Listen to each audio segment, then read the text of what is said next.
पिटोल में 7 दिवसीय भागवत कथा का आयोजन रखा गया है। भागवत कथा में आज सुबह देखा कि किस तरह से आज चल समारोह निकला। चल समारोह में नंदिनी बालिकाओं ने सर पर कलश उठा करके ने नंगे पैर चलते हुए व्यासपीठ जहाँ की भागवत कथा होना है वहाँ पर पहुँची है। और वहाँ आज भागवत कथा होना है। भागवत कथा के अंदर आज हम और पंडित जी से मिलेंगे जिनके मुखार बिंद से आज यहाँ भागवत कथा होना है। और भागवत कथा को सुनने के लिए हजारों तादाद में महिलाएं पुरुष और भक्तगण पहुंचने वाले हैं। महाराज जी से हम बात करेंगे। महाराज जी, आपका स्वागत है हमारे चैनल में। जी राधे राधे।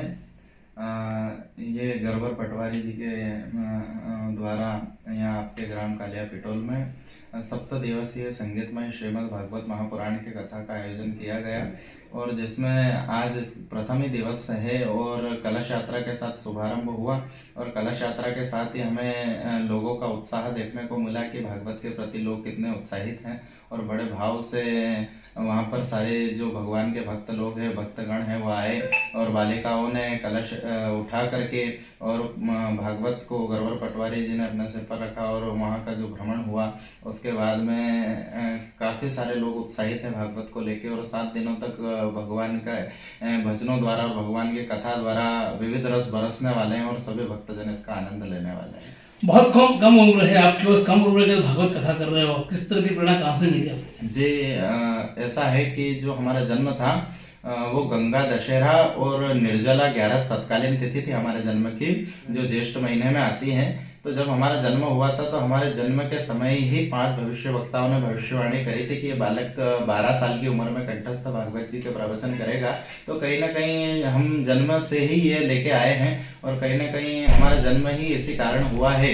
तो इसलिए ही हमारा इसमें रुचि रही और इसलिए ही भगवान की कृपा रही और हम ये सब कार्य कर रहे हैं। आज पिटोल पहुंचे हो, आप किस तरह का नजारा देखने को मिला, वो किस तरह के भक्तों में उत्साह देखने को मिला है?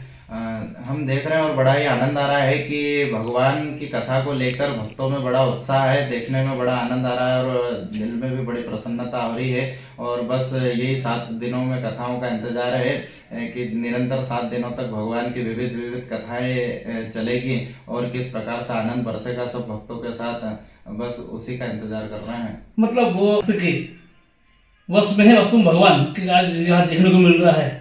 जी भक्त के वश में ही है भगवान और कहीं ना कहीं भक्तों के द्वारा ही भगवान को प्रकट किया जा सकता है। पूर्व काल में भी हम जितने भी कथाएं सुनते हैं जहाँ भक्त रहते हैं वहीं पर भगवान रहते हैं। तो ये बात बिल्कुल सत्य है कि भक्त के वश में है भगवान और ये जो यहाँ के भक्तों का उत्साह कहीं ना कहीं देखने को मिल रहा है, ये भी एक कहीं ना कहीं परमात्मा का ही स्वरूप है।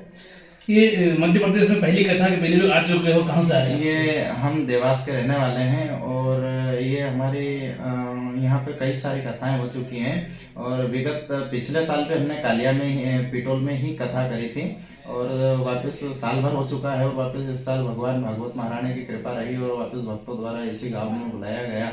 और कहीं ना कहीं भक्तों में इतना उत्साह है कि ये निरंतर चलने वाला है और निरंतर ये बढ़ने वाला है, क्योंकि ये कभी भी घटती नहीं है, ये भक्ति हमेशा बढ़ती जाती है दिन प्रतिदिन और जब तक जीवन है जब तक ये भागवत कथा चलती ही रहेगी। ऐसा कोई भजन जो आपने भागवत में गाया हो, ऐसा कोई भजन श्रोता जिससे झूम उठते श्रोता को अच्छा लगता है? जी भजन के बारे में कहें हम तो किसी विशेष भजन का नाम नहीं ले सकते हम, क्योंकि भजन सारे ही, जिस भजन में राम का नाम न हो वो भजन को गाना ना चाहिए।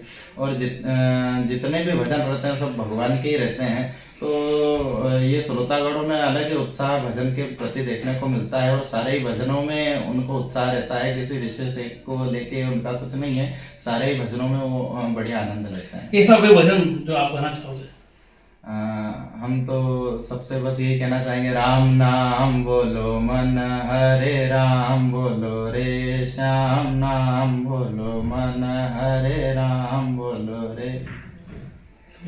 ये जो पंडित जी थे जो अपने व्यासपीठ पर बैठ करके नए भागवत कथा करने वाले, उनसे और भी समझेंगे। जैसे आपने अपने भजन गया राम राम बोलो प्रभु, राम नाम का जो नाम लिया है, कई लोग कथा में नहीं आते, लेकिन आपको ऐसा लगता है कि भागवत कथा होती है उसके अंदर कई लोग जो ऐसे भी जो जाते हैं वो भी पहुँचेंगे? जी बिल्कुल पहुंचेंगे। हमसे अत्यधिक मात्रा में ऐसे भक्त लोग जुड़े हैं कि जिन्होंने कभी कथा सुनी नहीं, उन्होंने पहली कथा सुनी और हमेशा के लिए ही जुड़ गए। किसी भी व्यक्ति के जीवन में हर चीज प्रथम बार होती है और यदि व्यक्ति सुन लेता है तो फिर भगवान का ही हो जाता है, परंतु उसके लिए उसको एक बार पंडाल में आना ही पड़ेगा। और हमको पूर्ण विश्वास है और हम ऐसे ही लोगों को अत्यधिक जोड़ना चाहते हैं, क्योंकि जो पहले से भक्त है वो तो आएंगे ही सही, उनका तो भगवान के प्रति पहले से ही प्रेम है, पर हम ऐसे लोगों को अवश्य जोड़ना चाहते हैं जो भगवान की कथा को नहीं जानते हैं या उनकी महिमा को नहीं जानते हैं। तो हम ऐसे लोगों को अधिक जोड़ना चाहते हैं कि वो कथा से जुड़े, भगवान का महत्व समझे, उनके कथा को समझे। तो ये पंडित जी है जो भी अपने मुखारबिन से यहाँ पर जो कथा भागवत कथा करने वाले हैं, उन्हें काफ़ी लोग पहुँचने वाले, श्रद्धालु पहुँचने वाले, कथा करने वाले हैं। खबर झापा है, उसको भी सब्सक्राइब करें और देखते रहिए खबर। कैसी लगी खबर तो लाइक जरूर करें।